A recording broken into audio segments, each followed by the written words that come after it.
Bonjour à tous. Merci d'être présents en si grand nombre. Aujourd'hui, nous affichons complet pour l'événement intitulé Portrait des étapes d'un transfert. Je me présente, Francis Beaulieu, conseiller en transfert d'entreprise au Centre de transfert d'entreprise du Québec.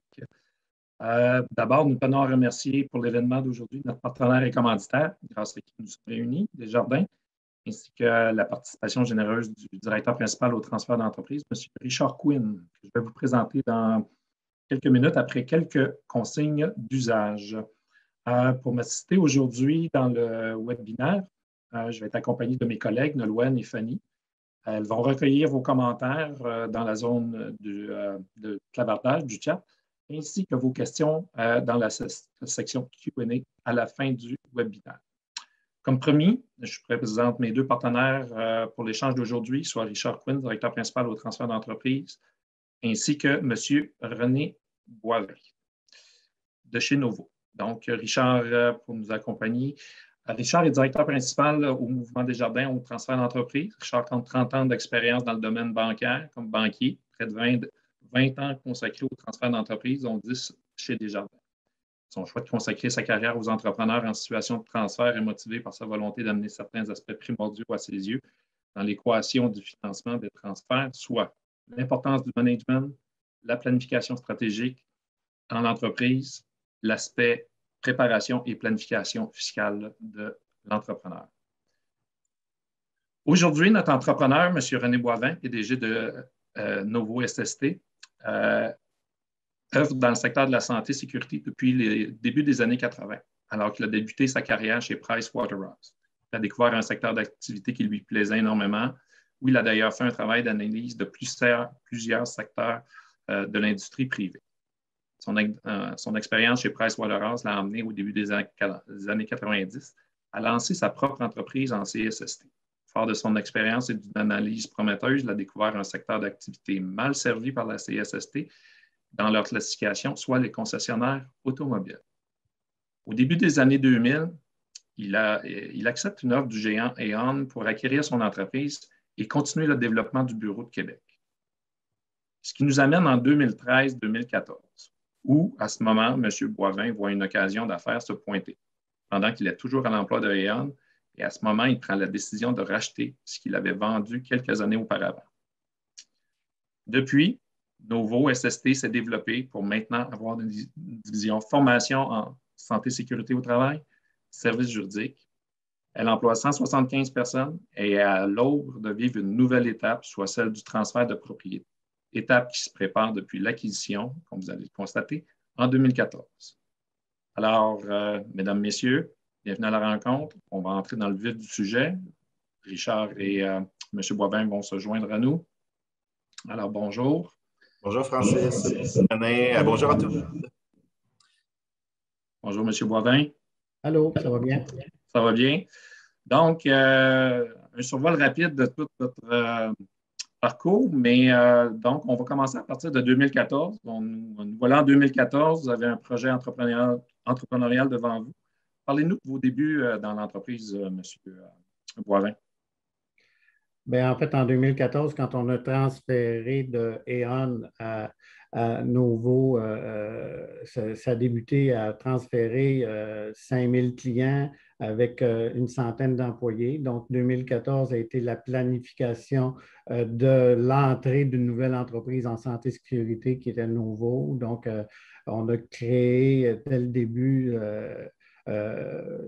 un groupe d'actionnaires pour pouvoir acquérir. Donc, on était 5 personnes individuelles qui ont acquéri la division de santé et sécurité de Aon avec un partenaire d'affaires Desjardins Capital et Jean-François Fortin, que je salue s'il est là ce matin. Donc, et Joanne Thériault qui m'a aidé là, à trouver le financement nécessaire pour pouvoir partir le projet en 2014. Donc, c'est beau qu'on avait un tas de beaux clients. Et très heureux de transférer chez Novo, mais chez Novo, on n'avait pas de comptabilité, donc on a créé un département de comptable, on a créé un département de marketing, on a créé un département de ressources humaines, on a créé un département d'informatique. marketing, comme que j'ai dit. Donc, tout ça était chez Eon auparavant. Donc, il fallait repartir là, la nouvelle compagnie avant de penser à un plan stratégique. Naturellement, quand on a parti notre entreprise, on savait déjà qu'on avait une entreprise rentable. Donc, pour ceux qui veulent se partir en entreprise, c'est important de bien se faire conseiller, là, de se faire entourer avec tes associés initiales, mais aussi avec des professionnels comptables, fiscales et tout ça. Donc, c'est là qu'on a créé nos fiducies en pensant que dans 7, 8, 10 ans, qu'on allait faire des transactions, puis pour pouvoir maximiser dès le départ là, notre opportunité du gain en capital et l'opportunité de faire valoir nos intérêts dès le début de l'organisation. Même si on sait qu'on veut tout avoir des organisations rentables, bien, je pense que c'est bien de se structurer quand il va y arriver un deuxième mouvement. Donc, 2014, ça a été vraiment l'implantation de nouveau. 2015, plan stratégique. On a engagé des personnes externes pour nous aider à réfléchir qu'est-ce qu'on voulait faire chez Novo dans le futur. Et on a tout mis ça sur un bout de papier, présenter un conseil d'administration, parce que chez Novo, on a un conseil d'administration de 7 personnes, dont 2 personnes qui représentent Desjardins Capital et 5 autres de mes associés initiaux. Et donc, un conseil d'administration, c'est très pratique aussi dans la gestion pour t'assurer de toujours présenter des dossiers parfaits. Donc, quand j'arrive au conseil, je me prépare et mes dossiers sont presque parfaits. Et donc, ça nous donne un plus-value pour faire ce qu'on veut faire dans le futur. Donc, depuis 2014, on a créé une plateforme de formation animée qui a maintenant plus de 2500 clients qui ont adhéré à cette plateforme-là de formation. On a fait une acquisition, c'était tout dans notre plan stratégique, qu'est-ce qu'on voulait faire, donc puis on l'a mis en œuvre. On a fait une acquisition de Juno Groupe Conseil, qui était une trentaine d'employés avec 500 clients qui se sont regroupés avec les clients de Novo. On a créé une affaire bizarre qui est arrivée. On avait créé un département de droit légal. Puis ça s'est fait le 19 mars 2020. Ça a été vraiment un bel investissement parce qu'on est tombé tout de suite en COVID et tous les bureaux administratifs sont fermés en même temps que la création. En même temps, on n'avait pas de bureau. Depuis là, on a créé notre bureau à Québec, on a créé notre bureau à Longueuil et pendant la période du COVID, on a créé notre bureau à Laval, où que maintenant, il y a une quinzaine d'employés au bureau de Laval et une cinquantaine. Donc, Novo, aujourd'hui, c'est 175 employés. Très fier de faire partie de ce beau projet. Et René, qui a été tes personnes proches ou tes associés en 2014 qui ont décidé de te suivre dans ton aventure de racheter? Bien, en fait, quand on a trouvé tout l'investissement, d'ailleurs, j'étais avec le projet initial, je l'ai parti avec M. Claude Plamondon, actuaire en chef chez Eon et qui est un ancien actuaire de la CSST à l'époque et on a parti ensemble le nouveau projet. Claude avait annoncé sa retraite chez Eon en même temps qu'on savait qu'on faisait l'acquisition. Donc, c'est une fausse retraite qu'il a annoncée et on est parti le projet tous les deux ensemble. Donc, il fallait des partenaires d'affaires pour pouvoir nous aider dans le chercher du capital. Donc, M. Raymond Ouellette a embarqué avec nous chez un concessionnaire émérite au Québec. M. Pierre Audette du groupe Olympe, une entreprise en santé, fait du lien avec la santé-sécurité, et M. Éric Latulippe, qui aujourd'hui est notre vice-président affaires juridiques, mais à l'époque, qui était chez un partenaire extérieur au point de vue du légal. Donc, on était les 5 partenaires qui ont participé à cette organisation-là. Et on a créé aussi un groupe d'employés actionnaires dès 2015 pour intéresser nos proches directeurs à devenir actionnaires dans Novo. Donc, aujourd'hui, on est 21 actionnaires de Novo. Merci. Donc, on voit déjà que Vas-y, Francis, m'excuse. Oui, je m'excuse. On voit dans votre réflexion que déjà, vous aviez structuré, vous étiez des partenaires, chacun des partenaires avait si on peut dire, des échéanciers devant eux, puis ça a forcé un peu votre réflexion, si on peut dire, sur le plan stratégique, puis prévoir la sortie de ces gens-là. Est-ce que je me trompe en avançant ça? Bien, en fait, déjà, mon partenaire, Claude Plamondon, était à la retraite, avait 60 ans quand on a parti Novo. Et dans la convention d'actionnaires, il avait fait inscrire dans la négociation que lui, il restait 3 ans chez Novo. On l'a convaincu, puis il était bien content de rester avec nous presque 8 ans là, en tant qu'employé de Novo. Et donc, mais cette année, il nous a annoncé qu'il prenait définitivement sa retraite et qu'il voulait vendre ses actions de Novo. Donc, avec joie, un peu de négociation, fait que on a dit oui à ça. C'est là qu'on a fait faire l'évaluation. On l'a fait à toutes les années, l'évaluation de l'entreprise par Jean-Stuart Tardif de Fortin-Gagnard, que je salue. Je crois qu'il est en audition avec nous aujourd'hui. Et depuis plusieurs années, on fait l'évaluation parce que les employés qui sont là comme actionnaires, bien, il y en a qui sont déjà partis à la retraite. Donc, pour les racheter, il fallait faire évaluer l'entreprise. Et donc, la question est qu'à partir de là, Claude nous annonce sa retraite. Je vais voir mes autres associés qui sont aussi un peu âgés. Je suis le plus jeune de la gang, imaginez-vous les autres. Là. Puis les photos, d'ailleurs, initiales, là, c'est des vieilles photos. Là. Je vois Richard, puis moi, aujourd'hui, ce n'est pas les bonnes photos qui étaient là. Oui, c'est ça. Le temps a passé. Fait que je fais un petit blague avec ça, mais c'est ça que on fait évaluer notre entreprise, puis on a fait évaluer Novo pour faire la transaction. J'ai parlé avec mes autres actionnaires et tout le monde était prêt à céder pour faire une belle transaction, en fait, parce qu'on aurait pu vendre à l'extérieur, mais ma vision à moi, c'était de rester cette entreprise-là au Québec, qu'on est une belle moyenne organisation et je voulais vraiment garder cette organisation au Québec et les emplois au Québec. Donc, c'est comme ça que la réflexion. Et moi, bien, dans cette réflexion-là, bien, je me suis dit que ça serait le temps peut-être de penser à moi, à ma retraite et d'optimiser en ce moment-ci le processus de transfert d'entreprise.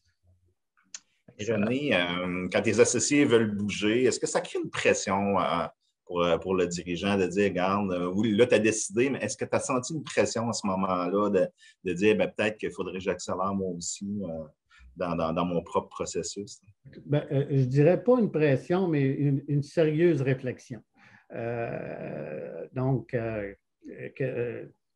à partir de là, bien, la réflexion étant, bon, pourquoi pas que je ne profiterais pas de ce beau moment-là, là, où ce que tout le monde est prêt pour monétiser aussi une partie de mes actions et de prévoir déjà ce qu'on avait déjà commencé depuis plusieurs années, la relève. En fait, ma réflexion était, oui, il me reste, je vais avoir 60 ans dans 1 an et je veux rester dans l'entreprise juste pour les 5-6 prochaines années pour m'assurer que la relève soit bien mise en place. Et c'est ça les orientations. C'est notre prochain sujet. Comment votre relève a été choisie? Comment tout ça s'est passé? En fait, chez Novo, on a toujours eu un comité de direction très, très actif où chacune des divisions là, sont représentées. L'actuariat, on a un représentant, un directeur actuariat, on a prévention, directeur prévention, directeur gestion de réclamation, directeur juridique, Novo Studio. Donc, tous les gens qui chapeautent chaque direction font partie du conseil d'administration. Quand on a eu cette réflexion-là, quelques mois, 1 an avant que cette réflexion-là, que Claude disait qu'il voulait quitter, parce qu'on avait un comité exécutif qui était moi et Claude, en fait, mais aujourd'hui, puis en sachant que Claude voulait quitter, fait que là, j'ai créé un comité exécutif où les principales fonctions, j'ai créé un vice-présidente aux opérations qui est notre actuaire en chef qui fait partie, qui a été nommée vice-présidente l'an passé aux opérations, aux affaires juridiques, la même chose, la directrice comptabilité, les RH. Fait qu'on s'est rassemblés ensemble pour dire, bon, on va se faire un plan de relève et les RH ont pris la même mise et fait un projet là, pour pouvoir s'assurer que chaque poste de l'organisation qu'on ait une relève identifiée pour chaque poste et de créer un coaching, une formation pour tout le monde pour s'assurer qu'ils deviennent meilleurs pour prendre le poste qui peut revenir. Puis la même chose pour moi. Donc, tout est déboulé.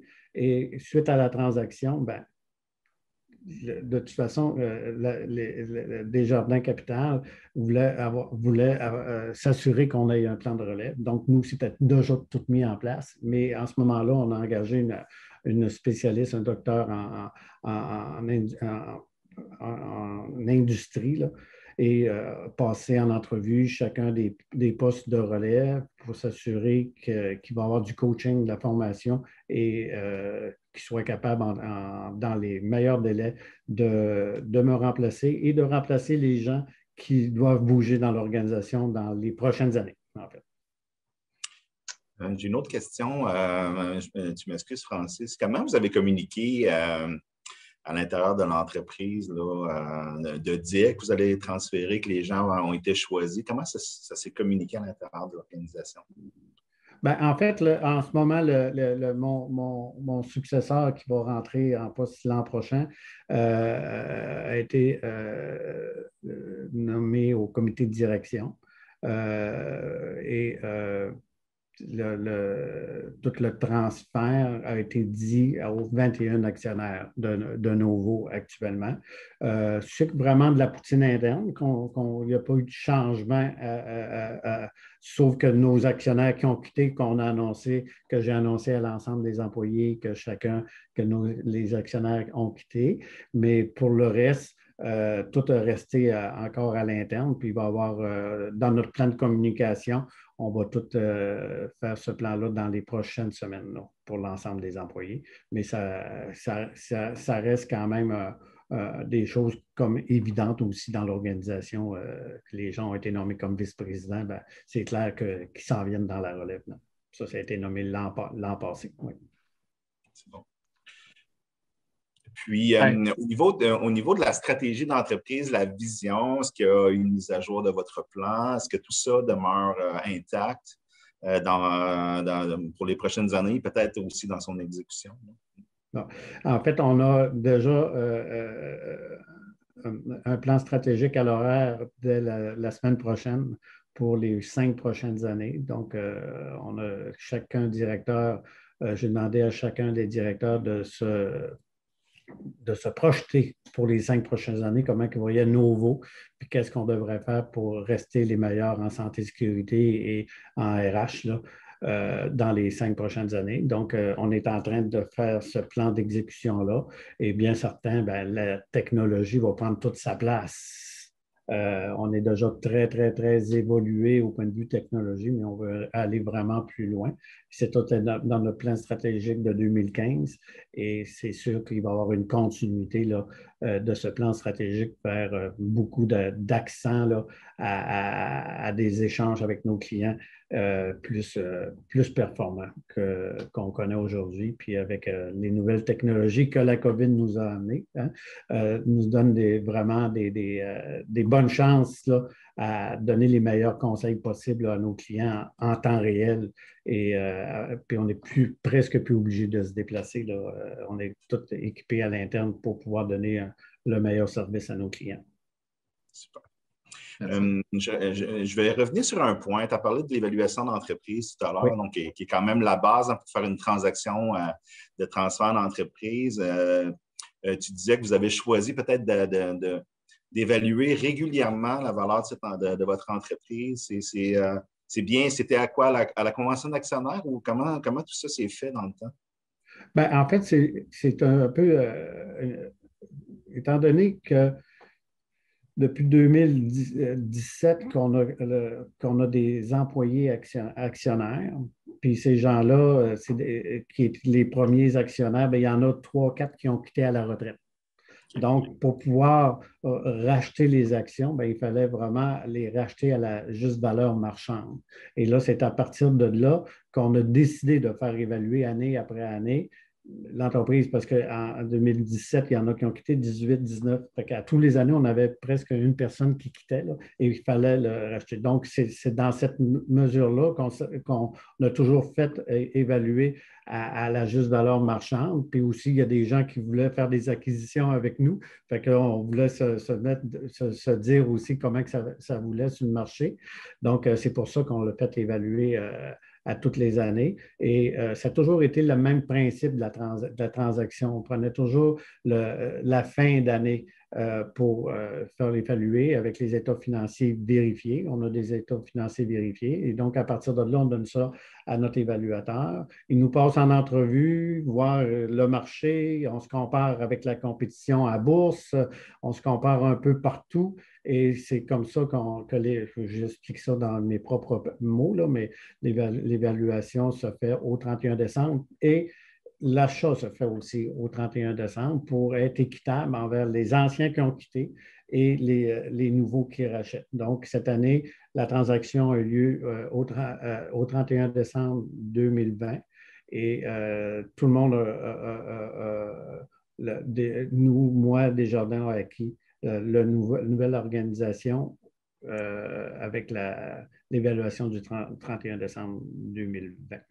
Donc, l'évaluation devient la base de négociation. Même pas, c'est le prix, ça devient le prix finalement pour transiger les actions en ce moment-là. Absolument.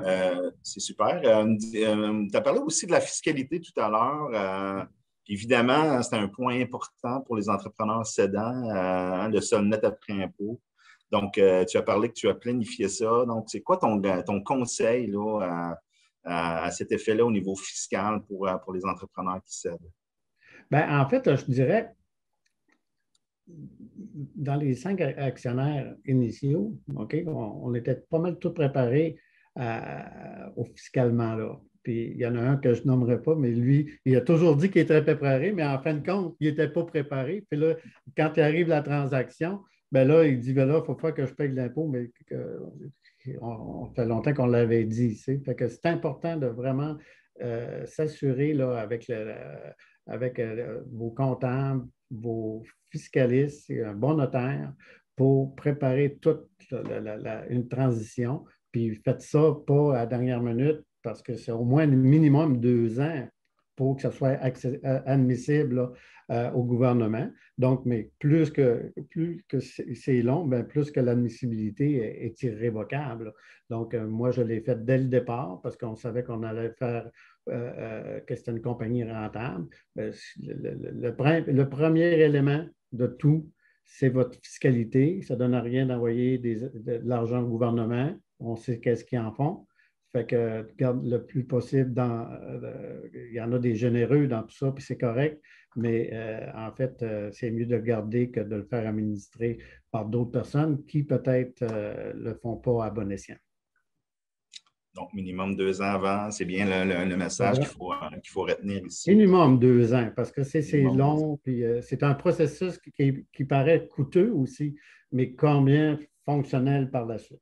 Puis de le faire le plus vite possible, parce que vous savez qu'avec les dettes qui sont créées depuis quelques années avec la COVID et tout ça, ben, est-ce que ces avantages-là vont rester? C'est une grande question. Fait que oui, de monétiser tout de suite le plus rapidement possible votre gain en capital, c'est vraiment très important.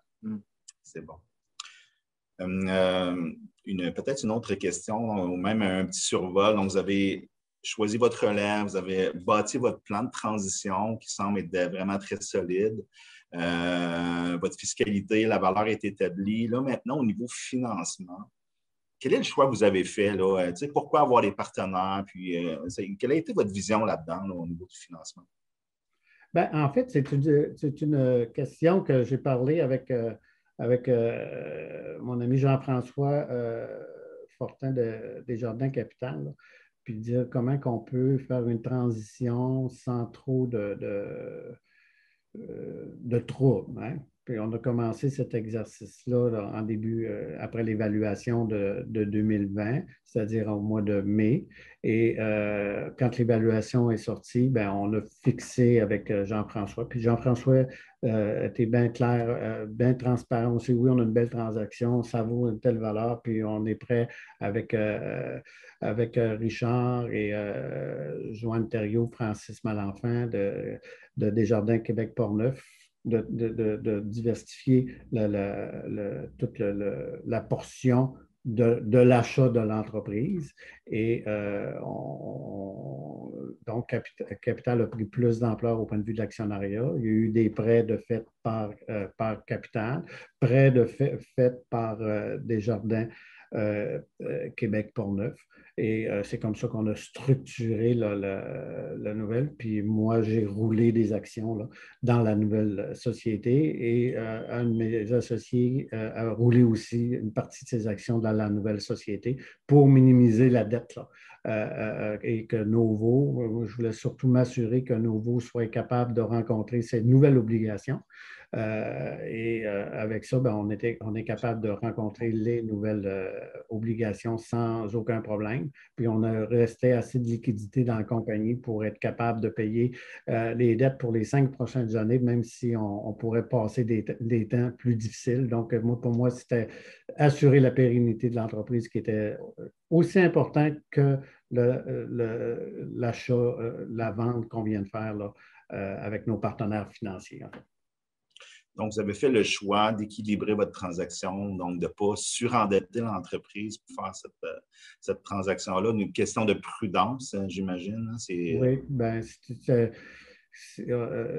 ne pas connaître des mauvais moments. On ne sait pas ce que l'avenir nous réserve avec la pandémie et avec l'ajustement des marchés. On est dans un secteur vraiment qui a de plus en plus de demandes en santé, sécurité, prévention. On est rendu des spécialistes en santé générale. Avec la COVID, on a aidé à peu près tous nos clients à faire des moyens de retour dans leurs entreprises, puis à faire des protections. Fait que ça a été notre dernière année et demie.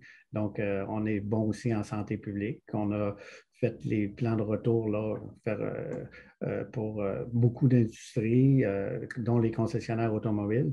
Et ces plans de retour-là, maintenant, sont distribués partout sur la planète dans l'automobile. Donc, c'est vraiment nous qui avons créé initialement, là, avec la santé publique, la façon de faire quand on va porter notre auto là, au garage. Là, vous penserez que c'est Novo qui a fait le processus. Je sais, c'est toujours un peu tannant, mais la prévention avant tout. Fait que, on a créé beaucoup de belles choses depuis nombre d'années. Puis encore, ça a accéléré notre façon de faire. Alors, on voit beaucoup de fierté, René. Puis tu as raison, c'est une belle histoire. Vous avez bâti quelque chose là, de tellement important dans le marché, tellement reconnu aussi. Donc, tout à l'heure, tu as parlé que tu vas être dans l'entreprise quelques années. Quel sera ton rôle comme tel là, à partir du 1er janvier 2022? Bien, à partir du 1er janvier 2022, ça, c'est demain, ça? C'est vraiment Ouais. demain. Ouais, c'est vraiment demain. C'est demain. Donc, ouais. 2022, je reste dans l'organisation comme président de l'organisation jusqu'au temps qu'on soit sûr que la relève soit correcte pour le relever. Donc, je reste au comité exécutif. On a créé un comité du conseil d'administration RH. Je vais être sur le comité conseil d'administration RH pour s'assurer du suivi de la relève, que si les gens font un bon suivi, on crée aussi un comité du conseil d'administration au point de vue de l'informatique. Je vais siéger sur ce comité-là pour s'assurer que la technologie suive et qu'on puisse rapporter ça au conseil d'administration. Donc, ça va être mes principal rôle. Je garde tout le rôle financier, naturellement. Je reste quand même un actionnaire important. Donc, toutes les les autorisations, les budgets, je vais le faire conjointement avec les nouvelles personnes qui vont être en poste dès l'an prochain. Donc, on va commencer à créer une nouvelle synergie budgétaire. Et pour 2022, c'est quand même une job à temps plein. La question plus 2023. 2023. Ouais, puis je me suis amélioré quand même pas mal au golf cette année. Donc, 2023, ça serait vraiment plus intense, si on veut. Donc, je travaillerai mon intention, mais si on n'est pas rendu là, ça sera 2024. Mais mon intention, c'est de rester au conseil d'administration, de rester dans les petits comités que je viens de dire, des suivis, mais de travailler 2 jours et demi par semaine là, jusqu'au temps qu'ils disent qu'on est tanné de moi. Là. Fait que, à partir de là, ben, quand ils diront ça, ben, on sera à une autre étape de la vie. La relève s'assoit dans la chaise le 1er janvier. Donc, vous prévoyez combien de temps là, que la transition se fasse? Il y a des pouvoirs, il y a des connaissances. On dit souvent le savoir, le pouvoir, transmettre ça, c'est quand même pas si facile. Donc, tu prévois combien de temps pour faire ça? Ben, moi, je dirais quelques années pour s'assurer que la relève soit bien familiarisée à toute la structure. Mais c'est des gens qui sont choisis, qui étaient déjà dans l'organisation, donc ils connaissent déjà l'organisation, ils connaissent déjà la vision de l'organisation, la mission et les valeurs. Donc, c'est super important que tout le monde là, s'intègre dans cette vision-là et chacun de nos employés là, participe à la projection de l'entreprise pour l'année suivante. Donc, on demande à chacun de nos employés de nous faire grandir, puis de nous dire leurs préoccupations, puis les forces de l'organisation, puis on fait notre plan d'action. Fait que les gens de la relève sont déjà habitués. Ils vont y mettre de leur couleur, de leur saveur naturellement, mais il y a quand même une structure déjà très, très bien établie. Je pense que ça va se faire, là, puis c'est tous des gens qui ont au-dessus de 15 ans d'expérience en santé et sécurité. Et au point de vue, je ne suis vraiment pas inquiète là, de garder à l'interne cette relève-là. D'aller chercher quelqu'un de l'externe m'apparaîtrait beaucoup plus difficile pour garder la saveur de nouveau, la couleur. On est une entreprise en santé élite. On est accrédité au BNQ annuellement, au Bureau des normes québécoises sur la santé d'entreprise.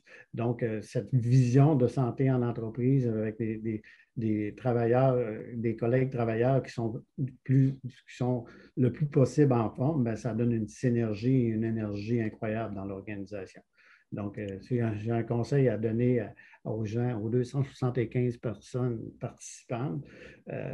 Ça donne une énergie incroyable aux organisations là, de se forcer à être dans une entreprise en santé et de donner aux directeurs dans leur boni un pourcentage de leur boni pour qu'ils amènent leurs employés là, ailleurs au point de vue de leur forme physique, au point de vue de l'alimentation, du repos, du décrochage informatique aussi. Hein.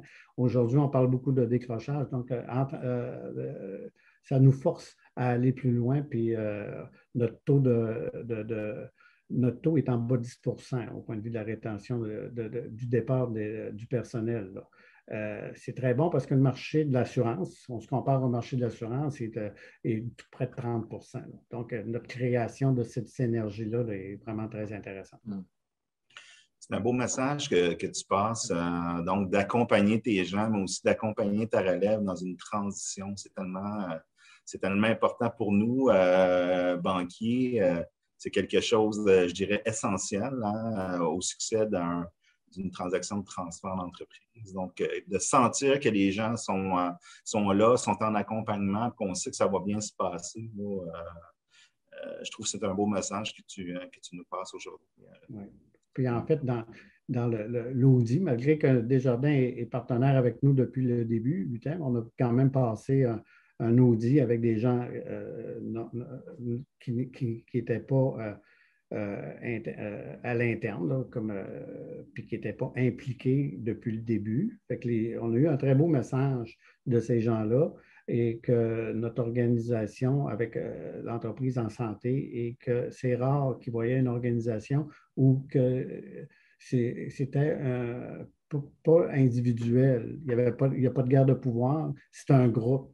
Puis il dit, quand tu passes des outils comme ça, c'est très, très rare qu'il y ait une organisation qui peut dire c'est un groupe qui gère l'entreprise et non un individu.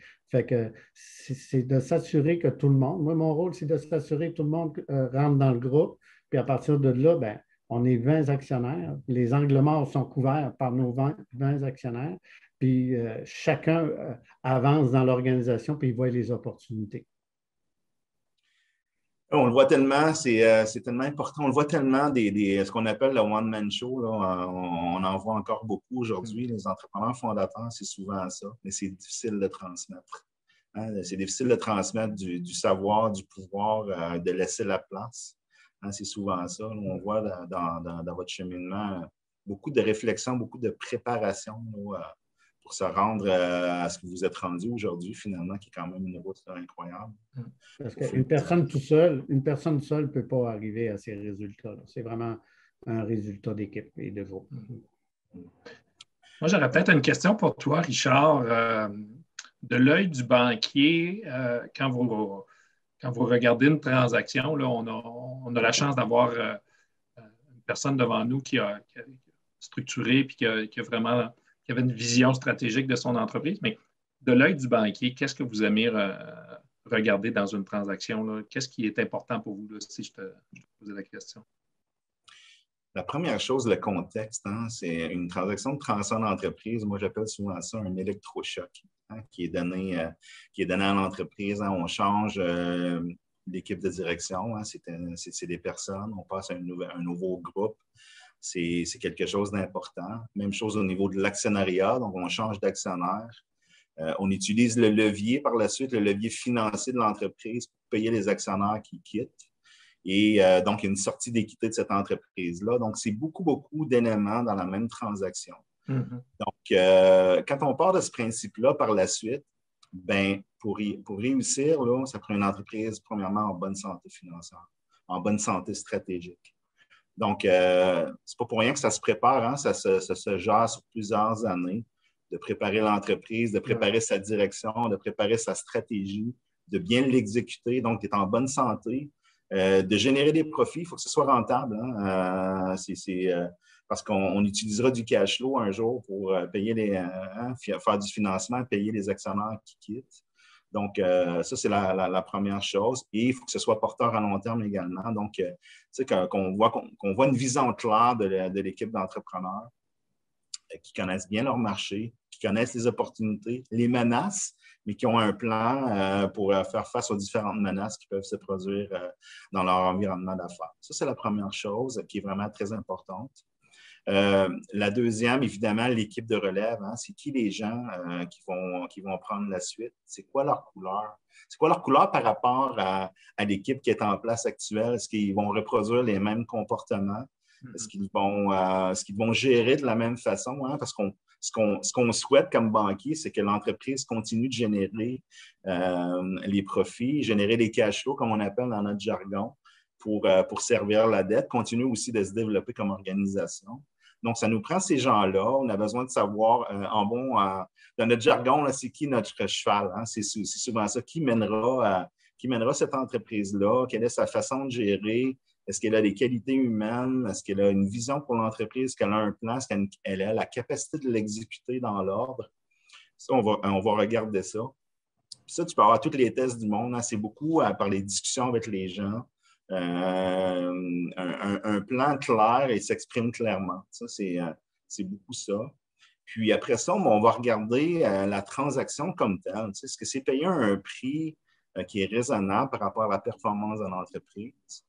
Plus c'est payé cher, plus c'est difficile, plus ça mettra de la pression sur les fonds générés de l'entreprise pour le futur et ça pourra freiner son développement à long terme.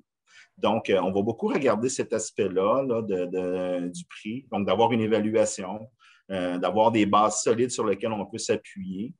Et après ça, toute la période de transition, René l'a tellement bien exprimé tout à l'heure, comment ça va se faire? Hein? Comment ça va se faire? C'est quoi les risques? Hein? Les 24 premiers mois là, suivant une transaction, c'est là que ça se passe. C'est là que les gens vont développer leur crédibilité, développer leur couleur à l'intérieur de leur façon de gérer. Ça, on le voit dans la planification, on le juge que les gens, on pense que les gens vont être capables de le faire. Puis là, après ça, ben, on surveille. Hein? On est là en accompagnement. Mais cette partie-là, hein, la partie, le lendemain de la transaction, c'est comment ça va se passer, comment ça va se faire, puis qui sera en accompagnement. Là, René l'a expliqué tout à l'heure, ils sont vraiment en équipe autour de l'équipe de relève. Les anciens sont là. Sur le conseil d'administration, ils ont un œil et ils vont être le gardien de cette stratégie-là, cette façon-là d'opérer. Pour moi, ça a beaucoup de valeur pour un transfert d'entreprise. Donc, ça demande quand même de la structure, ça demande de la préparation, de la structure, puis une bonne exécution, finalement. C'est beaucoup ça qu'on va regarder. Excellent, merci. Puis peut-être pour vous, M. Boivin, dans votre parcours, vous avez toujours su, là, en tout cas, vous avez créé une entreprise, vous l'avez développée au sein d'une multinationale, vous avez racheté parce que vous aviez une opportunité, une vision. Comme cédant, là, même on le voit dans le financement, vous l'avez identifié, c'est-à-dire que vous avez fait des choix au niveau du financement pour, on peut dire, rester actionnaire et tout ça. Parlez-moi là, de votre vision. Qu'est-ce que ça serait quoi votre conseil à un cédant là, qui veut faire une transaction? Est-ce que vous auriez un conseil à donner? Ben, en fait, c'est sûr que c'est d'essayer de garder les emplois au Québec parce que des opportunités, il y en a plein. Moi, ma philosophie, ma vision, c'est garder les emplois au Québec. C'est beaucoup ça, votre motivation. Ma motivation initiale, c'est ça. Depuis 30 ans, je dis, on est seulement au Québec, on est bilingue, mais on donne des services au Québec. Puis j'ai gagné ma vie en restant au Québec. Donc, ma vision, c'est ça. Puis au CEDA, ben, ceux qui vont acheter, ben, de rester proche parce qu'il n'y a pas de financiers qui vont embarquer, je pense, si le cédant ne reste pas quelques années dans l'organisation. Ça rassure vraiment le banquier ou les nouveaux investisseurs. Donc, de quitter, ce n'est pas une bonne idée. Donc, laissez-vous 2-3 ans là, dans l'organisation pour s'assurer que la relève a vraiment pris sa place. Et à partir de là, ben là, vous pouvez penser là, à une vraie retraite. C'est ce que je conseillerais, mais de vouloir partir trop vite, ben c'est sûr que les financiers ne voudront pas embarquer parce que ce que les banquiers regardent, ben, c'est la continuité de leur investissement qu'ils font. En fait, c'est ça. Je te le confirme, René. Ben, c'est ce que j'avais compris. Ouais. C'est vraiment comme ça. Ça prend de la transition, ça prend de l'organisation. Il faut que ce soit structuré.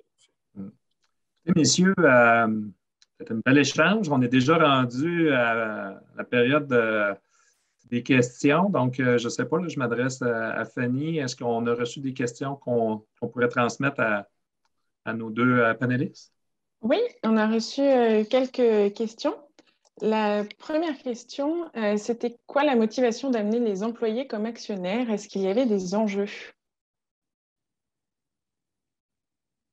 Bien, initialement, c'est une très bonne question, puis c'était beaucoup de questionnement au conseil d'administration de cette vision-là. C'est compliqué. C'est pas simple, mais il faut y croire. Puis ça a été, je pense, dans tout le cheminement que j'ai fait depuis 8 ans, le meilleur move de m'associer aux gens. Parce que tout le comité de direction est actionnaire de nouveau et on va payer vraiment les actions avec les évaluations. Ça n'a pas été des actions données. C'était vraiment vendu à la juste valeur. Puis chacun y allait par leurs moyens qu'ils pouvaient investir dans l'organisation. Mais tous ces gens-là sont encore aujourd'hui là depuis 8 ans, sauf ceux qui ont parti à la retraite. Puis ça, comme je disais tout à l'heure, on est une organisation en RH, en fait, et il faut gérer notre RH. Puis les angles morts sont tous gérés par mes collègues actionnaires. Et puis les opportunités, chacun voit les opportunités intéressantes parce qu'ils pensent, oui, ils sont employés, mais oui aussi, ils pensent à l'organisation puis à la profitabilité de l'organisation. Donc, ça contrôle les dépenses. Il n'y a pas d'abus dans les dépenses. Puis ça amène les opportunités incroyables, puis des choses qu'on n'aurait pas pensé, mais qu'un actionnaire nous amène pour dire, ouais, on devrait faire ça. Bon. Fait que peu de monde me conseillait. Je l'ai fait pareil. Ma mère dirait, tu as fait ta tête. Puis c'est le plus beau succès qui nous a apporté l'organisation aujourd'hui. Mais par contre, il faut que ça soit structuré. Et aujourd'hui, cette structure-là est directement dans l'organisation, mais les 19 actionnaires m'ont donné leur droit de vote.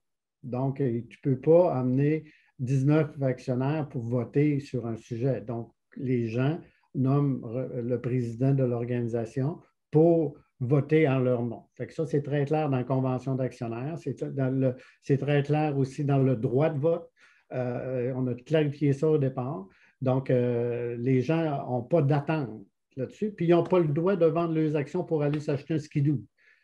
Ça, c'est clair aussi. Tu deviens actionnaire quand tu quittes pour la retraite ou tu quittes l'organisation. Hein, puis quand tu quittes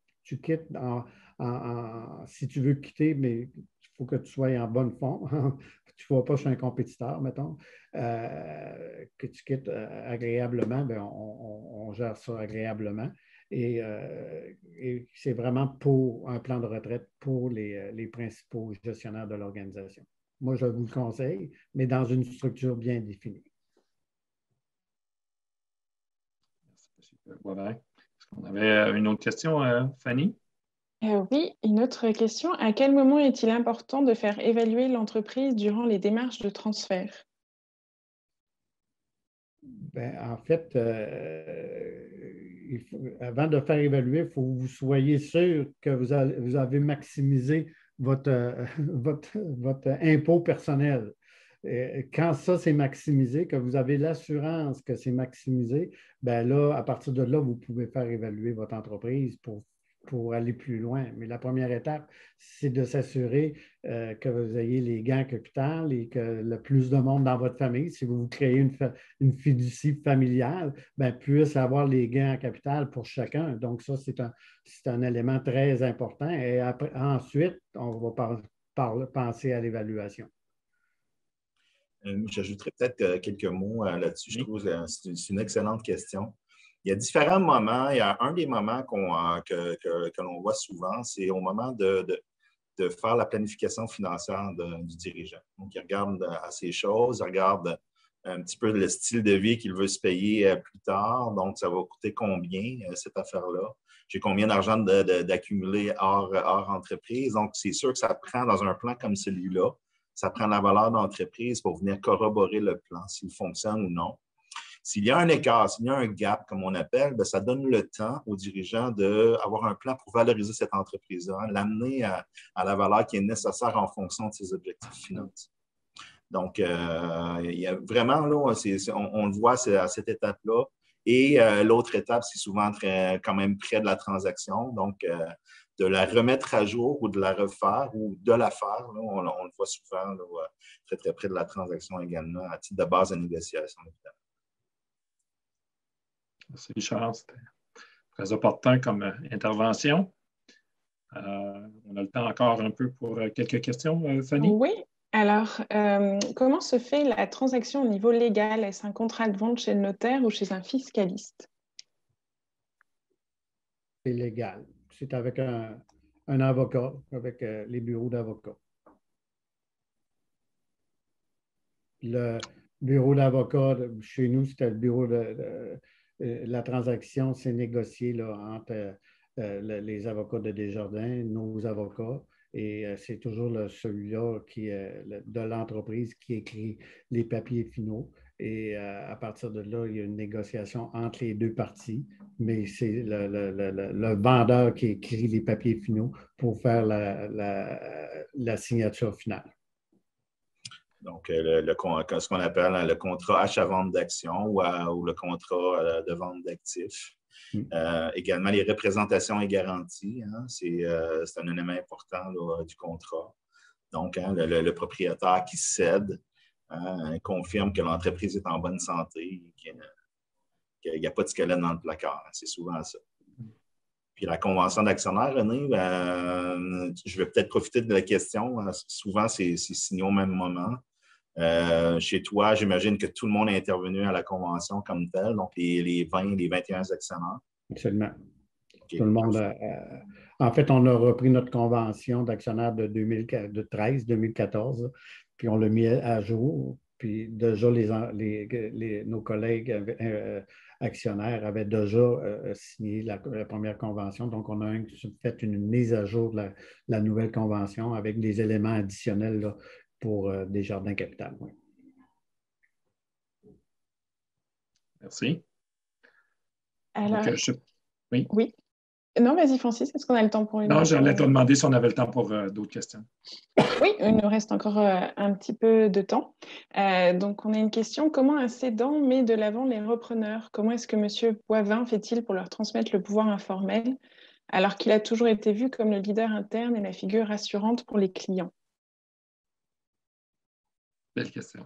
C'est une bonne question.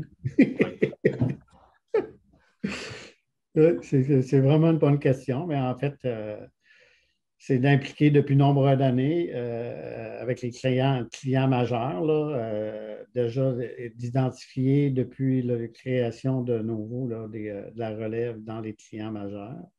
On a la beauté chez Novo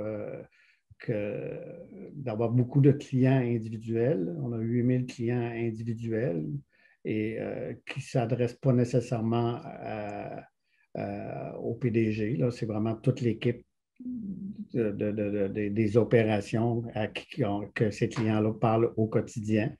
Les clients majeurs qui relèvent de moi, ben, comme je dis, déjà la relève, mais c'est pour ça aussi, il faut que je reste encore quelques temps pour s'assurer puis que ces clients-là soient bien desservis. Puis ça peut rester encore bien longtemps que je sois là pour que les clients continuent à être chez Novo, là, naturellement. Je ne sais pas si ça répond correctement à la question, mais on avait déjà prévu un plan de relève pour la clientèle importante. Excellent. Est-ce qu'on a encore le temps pour... Oui, on a encore du temps, je pense. D'accord. On a une question. L'évaluation de l'entreprise est toujours difficile. Quel ratio ou méthode avez-vous utilisé?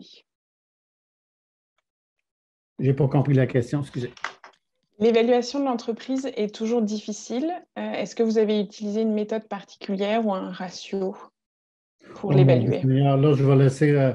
il faudrait que je parle à Jean Stewart pour définir ça. Je n'ai pas la compétence. Je me fie beaucoup à l'évaluateur et comment ils ont fait ça, là, mais c'est un ratio sur le BAYA de 7 fois le BAYA avec une projection du BAYA futur, comment on voit le BAYA futur. Donc, puis comparé au marché. Donc, comment que nos compétiteurs qui sont à la bourse, l'action vaut. Donc, ils analysent tout ça. Et chez nous, c'était le marché dit c'est 7 fois le BAYA. Et avec une projection du futur naturellement. J'ajouterais peut-être... Oui, c'est bien, René. J'ajouterais quelques mots là-dessus. L'évaluation d'entreprise, d'une entreprise qui est en opération et rentable, généralement, les experts en évaluation d'entreprise vont utiliser la méthode de la capitalisation des flux de trésorerie. Donc, mais pour définir justement les multiples, les taux, c'est basé sur des taux de rendement. Bien, René l'explique bien, il y en a beaucoup d'éléments qui rentrent dans la balance. C'est pour ça que c'est important d'utiliser un expert qui a une formation très solide à ce niveau-là. Donc, de mettre les bons ingrédients à l'intérieur des calculs pour arriver à quelque chose qui tient la route par rapport au marché, justement. Je vois que Daniel pose une question. Le BAYA, c'est le bénéfice avant impôts et amortissements et frais de financement. Il manquait frais de financement. Dis-moi, Richard, moi, ça m'amène une question, là, j'interviens un peu, là, mais pour toi, Richard, tu as parlé aussi que dans votre évaluation pour le financement, puis tout ça, la valeur de l'entreprise était importante quand la valeur était bien déterminée, puis tout ça. Comment vous procédez à ce moment-là? Est-ce que vous prenez l'évaluation que l'entreprise amène ou vous avez vos propres spécialistes à l'interne? Comment ça fonctionne? Évidemment, on prend la valeur qui a été établie. La valeur qui est établie n'est pas nécessairement la valeur sur laquelle la transaction va se faire. Il peut y avoir un jeu de négociation entre acheteurs et vendeurs. Donc, nous, ça part de la lettre d'intention d'achat, la LOI. Donc, c'est à partir de cela là, qu'on va que la transaction, le montage, donc les différents calculs vont se faire à partir de ce prix-là, hein, le prix payé comme tel. Donc, puis généralement, ça se ressemble. C'est dans la fourchette là, par rapport au calcul de l'expert, effectivement. Donc, c'est ça, là, quand vous avez l'évaluation d'entreprise, il y a un jeu de négociation. Quand vous arrivez dans une fourchette de prix, quand vous êtes un peu en haut ou un peu en bas, c'est là que vos critères dire si c'est payé à la juste valeur marchande ou si c'est surpayé. Mais ensuite de cela, évidemment, un montage financier, ce sera notre lecture à nous comme financier des différents risques, les différents enjeux, les différentes opportunités que l'entreprise pourra saisir. Donc, le montage financier est complètement sur mesure, donc basé là, sur les besoins de l'entreprise, sur les objectifs des individus également autour de la transaction. Donc, on part d'une valeur, mais le montage d'une entreprise et d'une autre, même dans le même secteur, des fois, ne se ressemble pas du tout, presque pas. Écoutez, je pense qu'on a le temps pour une petite dernière question. Je te laisserai aller, Fanny, puis ensuite de ça, on pourrait conclure. Oui, une dernière question. Comment est-ce que vous avez sélectionné les gens de la relève et les critères? Bien, en fait, les gens de la relève ont été sélectionnés, qui sont toujours à l'emploi de nouveau, ils sont sur le comité exécutif et ou ils sont sur le comité de direction. Et les critères, le principal critère, c'est de connaître le domaine de la santé et sécurité, connaître la loi en santé et sécurité, puis d'avoir la vision de l'organisation. Donc, les gens qui sont en relève ont cette vision-là. C'est des spécialistes là, vraiment en actuariat et au point de vue légal là, qui vont être la relève. Et c'est des gens à l'interne qu'on va coacher, former pour s'assurer qu'ils soient opérationnels là, et avec la vision de l'organisation. Merci. Merci à vous deux. Écoutez, on arrive à la fin du webinaire. Ça a été très intéressant. En tout cas, pour ma part, on a laissé beaucoup de place à M. Boivin parce qu'on croit qu'il a suivi beaucoup les conseils qu'on prodigue. Donc, c'était intéressant de l'entendre de sa part, voir comment il a structuré autant l'achat que sa sortie. Sortie, comme on a dit, qui s'en vient là, bientôt, demain, après-demain. On va souhaiter à M. Boivin qu'il puisse continuer à pratiquer, à améliorer son golf dans les prochaines années. Et pour Richard, mon ami Richard, ben, écoute, je te remercie. C'est toujours intéressant de t'entendre parler. C'est toujours un franc succès quand tu participes au webinaire. On a toujours beaucoup d'inscriptions. Donc, je tiens à vous remercier là, pour votre présence. Merci. Merci beaucoup, René, également, d'être venu avec nous aujourd'hui. Merci beaucoup de m'avoir invité. Alors, tout le monde, merci. Et puis, vous allez pouvoir voir là, l'enregistrement dans les prochains jours qui va être disponible chez nous, là, que vous pourrez revoir ou partager. Merci beaucoup. Merci. Merci. Bonne journée à tous. Bye.